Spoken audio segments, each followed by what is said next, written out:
संविधान ये कहता है मस्जिद की व्यवस्था इस्लाम के मानने वाले करेंगे, गुरुद्वारे की व्यवस्था सिख लोग करेंगे, चर्च की व्यवस्था ईसाई लोग करेंगे, मंदिर की व्यवस्था वो पंडित पुजारी करेगा और बुद्ध विहार की व्यवस्था जो है भिक्षु करेंगे। देश की आजादी के 60 वर्ष के बाद भी बुद्ध के आगे महाबोधि विहार का प्रबंधन बौद्धों के हाथ में नहीं है। क्या कहते हैं वो? भगवान बुद्ध जो थे विष्णु के 10वें अवतार थे, यानी उनका अवतार हर जगह फिट है, वो जो कहेंगे वही सही है। मैं एक बात बहुत स्पष्ट करना चाहता हूं, मैं 20 साल से ये कहता रहा हूं, साकेत बौद्धों का स्थल है। मृणाल माता जो प्रसेनजीत की पत्नी थी वही की थी। बायन का प्रसिद्ध कवि अश्वघोष वही का रहने वाला था। कहीं भी इतिहासकार कोई भी आज तक ये सिद्ध नहीं कर पाया कि राम का वहां कभी जन्म हुआ। ये बात मैं चैलेंज से अभी कह रहा हूं। कोई भी इतिहासकार अगर सिद्ध कर देगा बाद राम पैदा हुआ तो मैं आप ही चैलेंज दे रहा हूं। वहां रामलला रखे गए सब जानते हैं, किसने रखे ये भी सब जानते हैं, दरवाजा किसने बंद किया ये भी सब जानते हैं, दरवाजा किसने खोला ये भी सब जानते हैं। और उस बुद्ध स्थल को उस पुष्पित शुद्ध ने जिसने भिक्षुओं का कत्लेआम कराया था 2,500-3 हजार वर्ष पहले 100 दीनार दे करके, आज उतने वर्षों के बाद उसी साकेत नगरी का विध्वंस करके वहां राम मंदिर की स्थापना कर दी और बड़ी हरदर्मी के साथ। और उसमें भी मैं ये कहना चाहता हूं कि जो ट्रस्ट बना या जो कुछ भी हुआ, जो लोग लड़ने वाले थे उन पर छोड़ने के बजाय सरकार ने उसका ट्रस्ट बनाया और पूरी तरह से सरकार उसमें सम्मिलित है, भागीदारी है उसके अंदर। ये लोग इस देश में हिंदू गणराज्य स्थापित करना चाहते हैं। इसकी बात कहने से पहले मैं 2 बात स्पष्ट कर दूं मैं आपके सामने। डॉक्टर अंबेडकर जिन्हें दुनिया के लोग बोध सत्य के नाम से जिन्होंने नवाजा बौद्ध लोगों ने, उन्होंने भारतीय संविधान की रचना की, सब लोग जानते हैं। कभी कभी ये भी बात आती है सुनने में कि उन्होंने संविधान नहीं बनाया, वो तो उसकी प्रारूप समिति के अध्यक्ष थे। मैं यहाँ ये 2 चीज स्पष्ट कर रहा हूँ। जिस समाज में, जिस माहौल में, जिन परिस्थितियों में डॉक्टर अंबेडकर का जन्म हुआ, जो अपमान, जो जलीलत उन्होंने अपनी जिंदगी में भोगी, तो उनके दिमाग में प्रश्न था, आम आदमी की तरह से इंसान होने के बाद भी क्या कारण है कि मेरे साथ अनटचेबिलिटी का व्यवहार किया जाता है, इसका मूल कारण क्या है। और उस मूल कारण का पता लगाने के लिए जब उन्होंने अध्ययन किया तो पाया आतंकवाद, भाग्यवाद, ईश्वरवाद, ये 3 बाद ऐसे हैं जिन्होंने इस देश को पतन के रास्ते पर खड़ा कर दिया है। अभी कुछ शंकराचार्य सिर्फ हरे जिनको जगत गुरु कहा जाता है, मैं इस देश के बड़े बड़े पंडितों से पूछता हूँ, नेताओं से पूछता हूँ, मनीषियों से पूछता हूँ, हिंदू धर्म की स्थापना करने वाले लोगों से पूछता हूँ, कितने लोग दुनिया के उनको गुरु मानते हैं? कोई मुझे बताए। फिर वो जगत गुरु कैसे हो गए? यानी ये कहे तो वो जगत गुरु भी हो जाएंगे, परमात्मा हो जाएंगे, भाग्य के निर्माता हो जाएंगे, सृष्टि के रचयिता हो जाएंगे।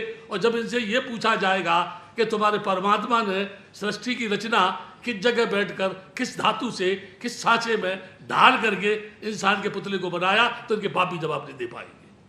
मैं यहाँ ये बताना चाहता हूँ, बाबा साहब ने जब संविधान लिखा तो बहुत सारी बातें जो उनके दिमाग में थी, वो जानते थे कि इस देश में आम आदमी की स्थिति क्या है। इसलिए उन्होंने संविधान बनाते समय सामाजिक न्याय, बौद्धों का मौलिक अधिकार, गरीबी का उन्मूलन, अच्छी शिक्षा प्राप्त हो, लोग जो है एजुकेटेड हो, टेक्निकल माइंड के लोग बने, इंजीनियर बने। ये देश का दुर्भाग्य है कि जब कोई जहाज, दुनिया का कोई जहाज ये खरीदते हैं, हमारे देश के मूर्ख मंत्री नींबू रख करके नीचे उसकी पूजा करते हैं। और अभी अभी ये जो अब कोरोना वायरस चल रहा है, देश का प्रधानमंत्री कहता है ताली बजाओ, देश का प्रधानमंत्री कहता है ताली बजाओ, है ना।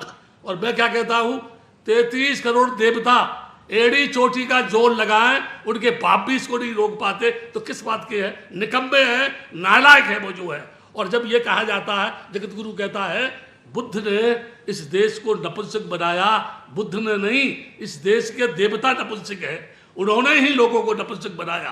काश उनको बुद्धिजीवी होने की शिक्षा दी गई होती, काश उनके माइंड को डेवलपमेंट किया गया होता, तो मैं समझता हूँ ये जगत गुरु को ये बात कहने की आवश्यकता नहीं थी। ये पार्लियामेंट जो है, जिसमें कभी गरीबी की उन्मूलन की चर्चा होनी चाहिए, कभी देश में शिक्षा का एक उच्च स्तर पहुंचाने की बात होनी चाहिए, बेरोजगार लोगों की रोजगारी प्रदान हो उनको इसकी बात की चर्चा करनी चाहिए, अच्छे विद्यार्थियों का निर्माण हो इसकी चर्चा करनी चाहिए, अच्छी पैदावार हो उसकी चर्चा करनी चाहिए, बजाय इसके एक दूसरे के आरोप प्रातरूप लोगों के ऊपर मान अपमान एक दूसरे के ऊपर आरोप लगाते हैं। वो कहते हैं तू चोर है, वो कहता वो चोर है। मैं समझता हूँ चोर मंडली इकट्ठी होकर के पार्लियामेंट में बैठी हुई है, जो पार्लियामेंट की बात को समझती नहीं, संविधान को समझती नहीं, संविधान के कानून को नहीं समझती। बुद्ध ने कहा था कभी, भूख सबसे बड़ा रोग है। यहाँ हमारे देश में अन्न कौन उत्पन्न करता है? किसान। किसान एक जाति का तो नहीं है, सभी जाति के लोग अमूमन तौर पर किसान हैं जो खेती का काम करते हैं। आज किसान अपनी मांग को लेकर के बैठा है। मैं अपने अनुभव के आधार पर कह सकता हूँ, बुद्ध गया महाबोधि विहार की मांग को लेकर 6 महीने जंतर मंतर पर जब धरना दिया था, तब जाकर के इंद्रजीत गुप्त ने मेरी बात को समझा था और पहली बार बुद्ध गया के महाबोधि विहार में सेक्रेटरी पद दिया उसको। इनको कितना समय हो गया इस आंदोलन को लेकर के, जो रोटी देने वाला है, जो तुमको जिंदा रखने वाला है, जो तुमको वस्त्र देने वाला है, जो तुमको जिंदा रखता है, वो तुम्हारे दरवाजे पर बैठकर न्याय मांग रहा है और तुम तानाशाह बन के बैठे हुए हो। मैं अपने अनुभव पे बता रहा हूँ, स्प्रिंग को जितनी ताकत के साथ नीचे हम दबाएंगे, कुछ समय के बाद उतनी ही ताकत से वो जंप करेगी और दबाने वाले को कई फुट ऊपर उठा के फेंक देगी।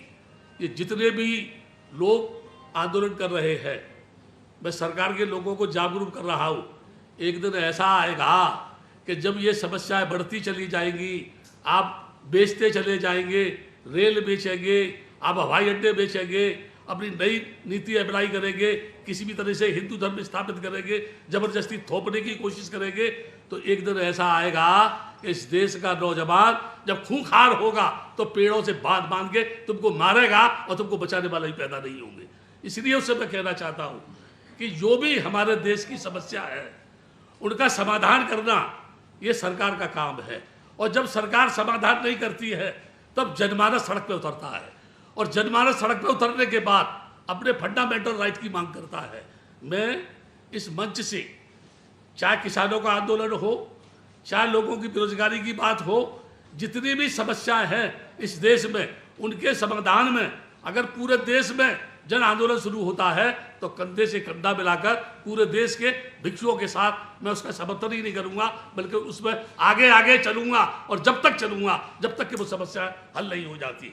मेरा ज़्यादा मैं व्याख्या नहीं देना चाहता, क्योंकि अभी मैंने टाइम मांगा था प्रधानमंत्री से, उन्हीं के किसी आदमी के माध्यम से, तो उन्होंने कहा जो शख्स मुझको गालियां देता है और आप मुझे उससे मिलवाना चाहते हैं, अगर सामने मुलाकात हुई तो मुझे और ज़्यादा गालियां देगा। यानी मैं गाली देता हूँ, मैंने कौन सी गाली दी है यहाँ पर जो है, लेकिन मैं ये जरूर कहता हूँ प्रधानमंत्री जी या तुम्हारे जो नुमाइंदे हैं, तुम्हारे बाप की जमींदारी नहीं है। तुम्हारे बाप ने तुमको कोई यानी जो वसीयत में या रजिस्ट्री नहीं किया तुम्हारे नाम से कि तुम जिंदगी भर बैठे रहोगे। जब वो 60 वर्ष की कांग्रेस सड़क पे आ सकती है तो तुम तो क्या, तुम्हारे बाप को भी सड़क पे आना पड़ेगा। ये मेरी भविष्यवाणी है, वक्त का इंतजार करो, वो दिन दूर नहीं कि जब तुमको सड़क पे आना पड़े, और जब तुम सड़क पे आ जाओगे तो ऐसी स्थिति होगी 2 टके में भी तुमको कोई नहीं पूछेगा।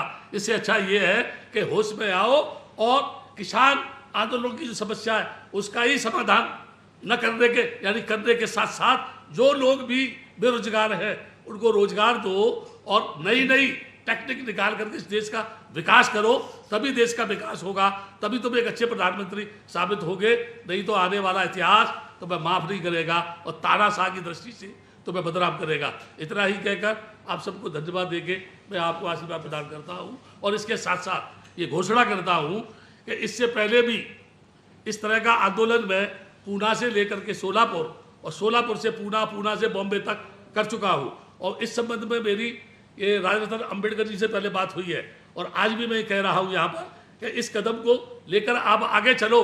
सारे देश का बौद्ध भिक्षु आपके साथ है और आपके साथ बौद्ध भिक्षु ही नहीं, कोई भी माइनॉरिटी का आदमी जो जुल्म और अत्याचार का शिकार हो रहा है वो हम सब मिलके आपके साथ है। इसको लेके आगे चलो। अगर आप चाहते हैं गरीब हर वंचित इंसान की आवाज आप तक पहुंचे तो हमारे चैनल को सब्सक्राइब करें और बेल आइकन का बटन दबाना ना भूलें।